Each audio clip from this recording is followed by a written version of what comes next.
Have you read the whole Bible, by the way? I did when I was a kid. I actually had Bible class in Florida when I moved from San Francisco to Florida. I was 11 years old, and it was a complete polar opposite experience of the country. I lived in San Francisco with two parents that were hippies in Haight-Ashbury, so we were in the middle of, we lived near Lombard Street. We were in the middle of the hippie anti-war revolution of the 1960s. And then I moved to Gainesville, Florida. My stepdad was he was becoming an arch, he was a computer programmer, and then he switched careers, became an architect, and so he was going to University of Florida at Gainesville. And so we were there. So now all of a sudden I'm around alligators. There's alligators everywhere. I was like, what are you people? Why do you have giant monsters everywhere? This is so ridiculous. So we had alligators, super weird swampy weather, and religion. Religion was in the schools, like in public school you had Bible class. And they also paddled you. It was the first time I'd ever been hit by a teacher. I got in this fist fight with this kid and they whacked us with a paddle. One of the things that a lot of people who have read the Bible, or they have read a portion of the Bible, I definitely don't think I read the whole thing. Well, yeah, that's the thing. Not very many people do. And that's why I asked, because a lot of it is kind of tedious history. And there's a lot of he begot S, and there's a whole line, of Christ, all the ancestors, and the whole delineation of all that. And where I come from, we were encouraged to read a verse of the Bible, but they would always tell you what it meant, right? And so I kind of went against, I used this little pin light and did it late at night, but I read the whole thing cover to cover when I was 8. And if you read every single book in order, you start to find that there's a lot of really beautiful, places in the Bible. But there's a lot of stuff that's really violent, and then there's a lot of stuff that contradicts itself. And it's because it was written in different time periods by different authors in different languages. And it also has a historical context. And so generally, there's a lot of stuff that people leave out when they teach the Bible because it's really hard to explain. Like what stuff? Well, there's, for example, this one's taught a little bit. But David, King David, I'm sure you've heard of him, as of David and Goliath, but then he became a powerful king and he saw this woman. This woman is often talked about, Bathsheba.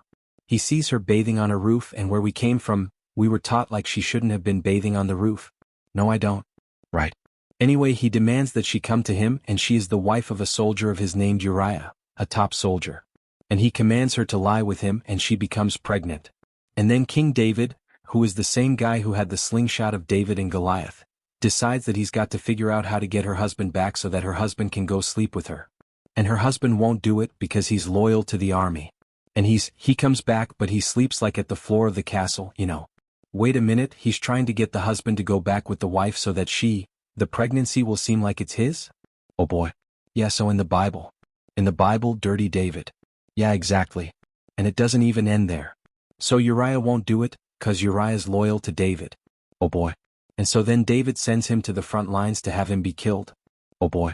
So that he can marry his wife and get away with that child not being, the child illegitimate. Oh boy.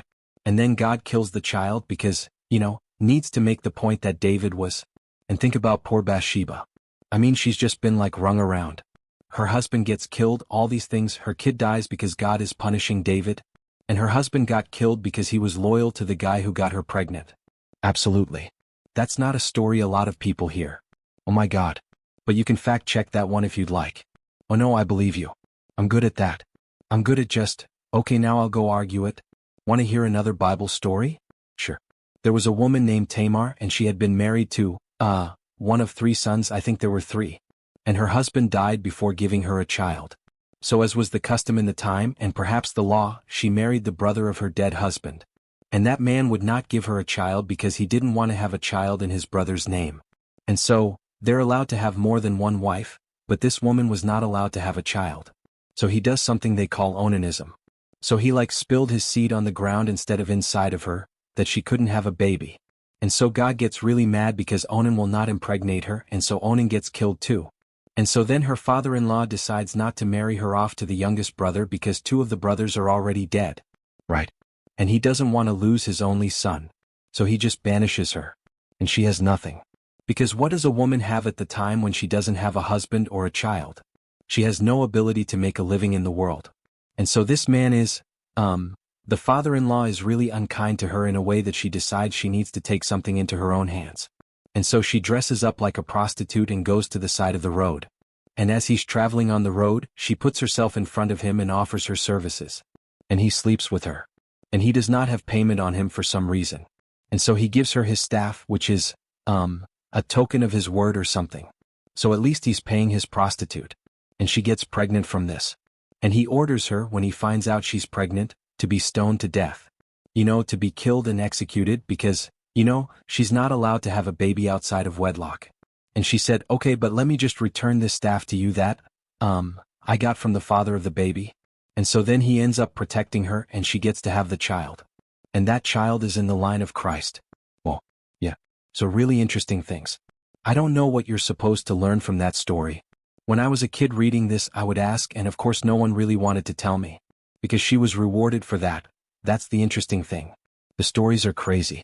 It's just, if you're being honest and if you believe in God but you also know that people are full of, you have to put all this stuff through a filter.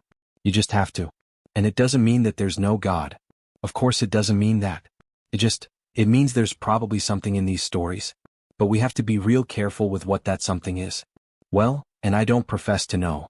I don't know why they condone slavery. The Bible condones slavery like flat out. It's in there all the time. Yes. Women are essentially second-class citizens. And you know what I found out recently? That there was a woman before Eve, depending on who you ask. Yeah. So what was that one? Well, that's not in the 66 books of the Bible that most people are taught in the Protestant tradition, or the 69 or whatever in the Catholic tradition. That's part of the Apocrypha. So these are books of the Bible that didn't make it into, Christianity as such that the editors cut.